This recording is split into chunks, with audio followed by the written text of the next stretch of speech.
आइए आज आप सब जानेंगे वर्ष 2024 माघ मास शुक्ल पक्ष में जया एकादशी का व्रत कब किया जा रहा है। तो जानेंगे व्रत के शुभ मुहूर्त के बारे में, पारण का क्या समय होगा, पारण किस चीज से किया जाएगा, इस दिन भगवान को किस वस्तु का भोग लगाना चाहिए। तो आइए जानते हैं इन सबों के बारे में। आप सभी भक्तों को जया एकादशी व्रत की ढेर सारी शुभकामनाएं। एकादशी का व्रत जो कि प्रत्येक माह के कृष्ण पक्ष और शुक्ल पक्ष की एकादशी तिथि के दिन धारण किया जाता है। यह व्रत भगवान विष्णु भगवान श्री कृष्ण को अति प्रिय होता है। यह सभी प्रकार के पापों को नष्ट करने वाली है। हर एकादशी व्रत का अपना अपना विशेष महत्व माना गया है। इसी प्रकार से माघ मास के शुक्ल पक्ष में पड़ने वाली जया एकादशी व्रत का अपना विशेष महत्व है। जो भी भक्त सच्ची श्रद्धा के साथ, नियम और निष्ठा के साथ जया एकादशी का व्रत करते हैं, इस दिन भगवान विष्णु, माता लक्ष्मी, भगवान विष्णु के श्री कृष्ण स्वरूप का पूजन करते हैं, व्रत में नियमों का पालन करते हैं, कथा श्रवण करते हैं। इससे व्यक्ति के सभी प्रकार के पापों का नाश होता है। इस व्रत को करने से अकाल मृत्यु का भय नहीं होता तथा भूत, प्रेत, पिशाच आदि योनियों भय से मुक्त हो जाते हैं। पितरों को सद्गति प्रदायक एवं व्रती को मोक्षदायक यह व्रत है। तो आइए जानते हैं जया एकादशी व्रत के शुभ मुहूर्त के बारे में। एकादशी तिथि प्रारंभ समय जो कि 19 फरवरी 2024 दिन सोमवार सुबह 8:51 और एकादशी तिथि की समाप्ति होगी 20 फरवरी 2024 दिन मंगलवार सुबह 9:57 पे। तो सूर्योदय व्यापनी के अनुसार और शुद्ध रूप से द्वादशी युक्त एकादशी व्रत के लिए जो समय प्राप्त हो रहा है वह समय 20 फरवरी 2024 दिन मंगलवार को सभी एकादशी का व्रत धारण करेंगे। 19 फरवरी को दसवीं दिन के नियमों का पालन करेंगे।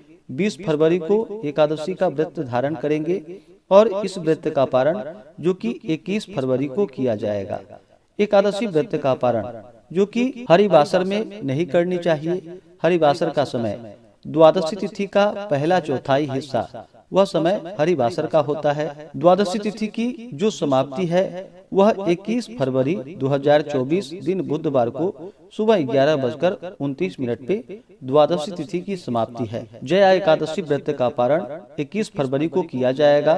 पारण का जो समय होगा वह समय सुबह 6:55 से सुबह 9:11 तक पारण का समय होगा। जया एकादशी व्रत का पारण जो कि गो दुग्धेन पारणम यानी कि गाय के दूध से इस व्रत का पारण किया जाएगा।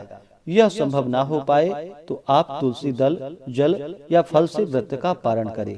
एकादशी तिथि के दिन 20 फरवरी को सूर्योदय का जो समय है वह समय सुबह 6:29 और सूर्यास्त शाम 5:54। ब्रह्म मुहूर्त का जो समय होगा वह समय सुबह 5:14 से सुबह 6:05 तक होगा। इस दिन योग जो कि प्रीति योग होगा सुबह 11:46 तक। उसके बाद आयुष्मान योग इस बार एकादशी तिथि के दिन 20 फरवरी को जो कि त्रिपुष्कर योग भी बन रहा है, जो कि बड़ा ही पुण्य फलदायी है। त्रिपुष्कर योग जो कि दोपहर 12:13 से शुरू होकर के अगले दिन सुबह 6:55 तक होगा।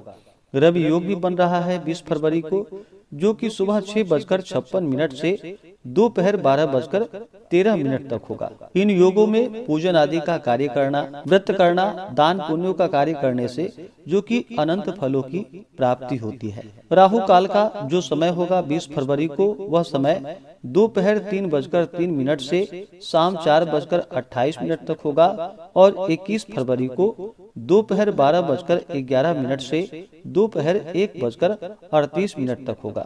राहु काल समय के दौरान कोई भी शुभ कार्य या नया कार्य नहीं करना चाहिए। यह लाभकारी नहीं होता है, इस बात का ध्यान रखें। जो भी भक्तजन एकादशी का व्रत धारण करने वाले हैं उन्हें एकादशी व्रत के लिए जो कि दसवीं के दिन से ही व्रत में नियमों का पालन करना चाहिए।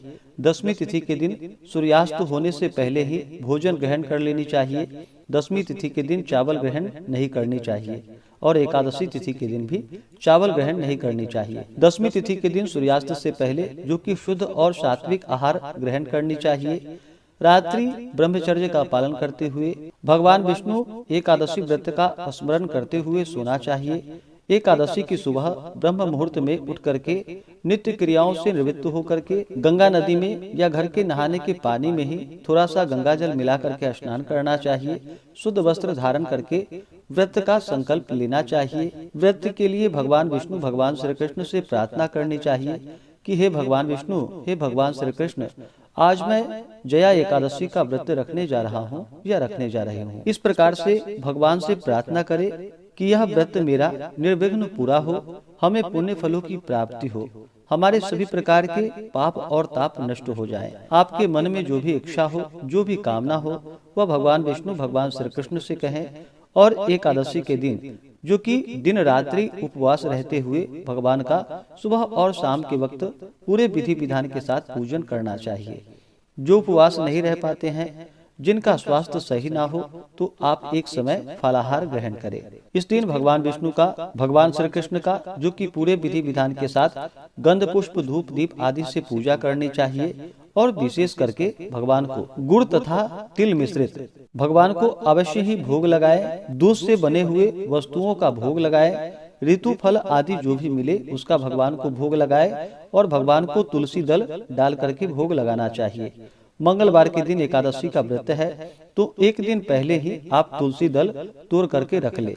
अगर भगवान शालिग्राम हो आपके पास, तो एकादशी के दिन भी तुलसी दल तोड़ सकते हैं। भगवान शालिग्राम नहीं हो तो आप एक दिन पहले ही तुलसी दल तोड़ करके रख ले। तो इस दिन भगवान को, जो कि काले तिल अवश्य ही अर्पित करे, तुलसी दल अर्पित करे और पूर्ण श्रद्धा भक्ति भाव के साथ भगवान का पूजन करना चाहिए। एकादशी की रात्रि जागरण करते हुए समय को व्यतीत करना चाहिए।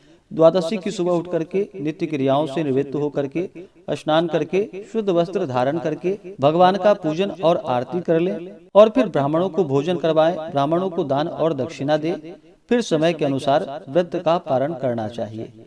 इस प्रकार से जो भी भक्तजन व्रत को धारण करते हैं, तो भगवान विष्णु भगवान श्री कृष्ण अपने भक्तों पर अति प्रसन्न होते हैं, अपने भक्तों के पाप और ताप को नष्ट कर देते हैं तथा सुख समृद्धि का आशीर्वाद प्रदान करते हैं। और अंत में भगवान विष्णु के धाम की प्राप्ति होती है। ऐसे ही ज्ञानवर्धक जानकारियाँ प्राप्त करते रहने के लिए चैनल पे अगर आप पहली बार आए हैं, तो चैनल को लाल बटन दबा करके सब्सक्राइब करें, साथ में बेल आइकन घंटी को दबाएं, ताकि आने वाली वीडियो का नोटिफिकेशन आपको समय से मिलता रहे।